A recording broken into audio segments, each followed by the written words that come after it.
అరవింద్ కేజ్రీవాల్ అరెస్టుతో ఢిల్లీ పాలన వ్యవహారాలు సాగేదెలా అనే దానిపై చర్చ జరుగుతోంది. ఆప్ ముందు నుంచి చెబుతున్నట్లుగా కేజ్రీవాల్ జైలు నుంచే పరిపాలన సాగిస్తారా, అది సాధ్యమేనా అన్నది హాట్ టాపిక్ గా మారింది. జైలు నుంచి పాలనకు నిబంధనలు ఒప్పుకోకపోతే కొత్త సీఎంను అత్యవసరంగా ఆప్ ఎంపిక చేసుకోవాల్సి ఉంటుంది. అయితే ఆప్ నేతలు మాత్రం కేసులో కేజ్రీవాల్ నిందితునిగా మాత్రమే ఉన్నారని, ఆయన దోషిగా తేలలేదు కాబట్టి జైలు నుంచి పాలన సాగించవచ్చని వాదిస్తున్నారు. కేజ్రీవాల్ సీఎంగా కొనసాగకుండా ఏ నిబంధనలు అడ్డుకోలేమంటున్నారు.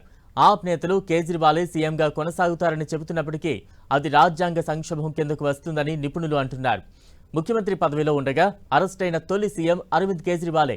ఇటీవలే ఇలాగే ఈడీ నోటీసులు అందుకున్న జార్ఖండ్ మాజీ ముఖ్యమంత్రి హేమంత్ సోరెన్ను పదవికి రాజీనామా చేసిన తర్వాత ఈడీ అదుపులోకి తీసుకుంది. పసుదానా కుంభకోణం కేసులో అరెస్ట్ అయినప్పుడు లాలూ తన పదవికి రబ్రీదేవికి అప్పగించారు. ప్రస్తుతం ఢిల్లీ పరిణామాలను నిశితంగా పరిశీలిస్తున్న కేంద్ర హోంమంత్రిత్వ శాఖ అవసరమైన సమయంలో చర్యలు తీసుకుంటుందని భావిస్తారు.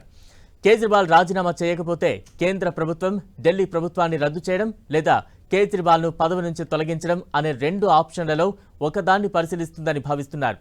ప్రభుత్వ అధికారుల విషయంలో ఇలాగే చేరతారని, వారు అరెస్ట్ అయిన వెంటనే పోస్టుల నుంచి తొలగిస్తారని రాజ్యాంగ నిపుణులు చెబుతున్నారు.